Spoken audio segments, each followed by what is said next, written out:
মন খারাপ আমারও হয়, কিন্তু কি করার, আমার তো কেউ নেই মন বোঝার মতো। অভিজ্ঞতা তো আর কম হলো না, তাও মানুষ চিনতে ভুল করি।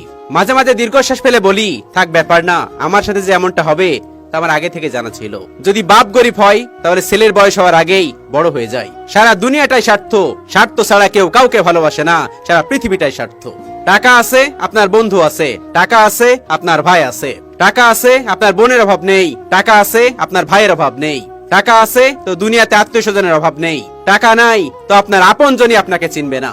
অতএব সারা দুনিয়াটাই স্বার্থ, দুনিয়ার মানুষ স্বার্থ, স্বার্থ ছাড়া কেউ কাউকে ভালোবাসে না। নিজ থেকে মেসেজ না দিলে কেউ খোঁজ রাখে না। মানুষ বদলাইতে কতক্ষণ, মানুষ হারাইতে কতক্ষণ। বিশ্বাস করেন, এই দুইটা প্রশ্নের উত্তর আপনি কখনোই পাবেন না। কেন জানেন? আপনার সাথে চলতে চলতে হুট করে একটা মানুষ বদলাবে, হারিয়ে যাবে, আপনি বুঝতেও পারবেন না। একা আসছেন আবার একাই যাবেন, এটাই চিরন্তন সত্য।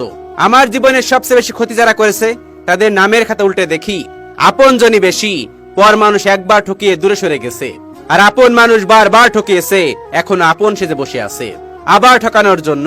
কারণ তারা রক্তের মানুষ, দুর্বল জায়গা চেনে। তাদের বিরুদ্ধে কেউ কিছু বলতে পারেনি, আর পারবেও না। খারাপ সময়ে কেউ পাশে থাকে না, চিরন্তন সত্য কথা। যার পরিবারে সাপোর্ট করার মতো কেউ থাকে না, একমাত্র সেই বোঝে তার মাথা উঁচু করে দাঁড়ানোটা কতটা কঠিন হয়ে দাঁড়ায়। আমি চলে গেলে বুঝবি, সারাদিন না খেয়ে থাকলেও কেউ খোঁজ নিবে না। মায়ের এই কথাটা এখন উপলব্ধি করতে পারি। টাকার জন্য ভোরে ওঠা খুব সহজ, কিন্তু নামাজের নেশায় সকালে ওঠা খুব কঠিন। পুরুষের মন খারাপ মানে টাকার অভাব। সময় কখনো এক থাকে না।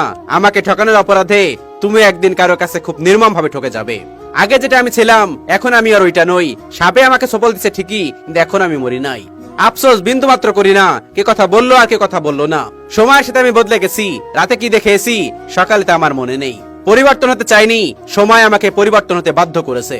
কাউকে কষ্ট দিচ্ছেন, খুব যত্ন করে দিন, তবু নিজেকে একটু তৈরি করে রাখবেন ভবিষ্যতের জন্য। দুনিয়াতে যে কষ্ট কাউকে দিচ্ছেন তার সবটা ভোগ করতে না হলেও 1/3 অবশ্যই দুনিয়াতে ভোগ করে যেতে হবে। কারণ এই যে একটা কথা আছে না, রিভেঞ্জ অফ দ্য নেচার। আমরা যা করতে পারি না তা প্রকৃতি করে দেয়। মানুষ সত্য পছন্দ করলেও সত্য বলা মানুষকে কখনোই পছন্দ করে না। কি অদ্ভুত ব্যাপার, তাই না? যার কাছে সকল দুঃখ কষ্টের কথা বলা যায়, তার দেওয়া কষ্টের কথা তাকেই বলা যায় না। খারাপ বলার আগে মিশে দেখো, ভালোবেসে ফেলবে। ছায়া কখনো ছেড়ে যায় না, আর মায়া কখনো শান্তিতে ঘুমাতে দেয় না। হেরে গেছি তার মিথ্যা অভিনয়ের কাছে। ভালো থাকুক আমার না হওয়া প্রিয় মানুষটা। যে বয়সে টাকা উড়ানোর কথা ছিল, সেই বয়সে পরিবারের ডিপ্রেশনে পড়ে টাকা কামানোর পথ খুঁজি। পরিবর্তন প্রতিশোধের চেয়ে ভয়ঙ্কর। কষ্টের কোনো ওজন নেই, তবু বহন করা কষ্টকর।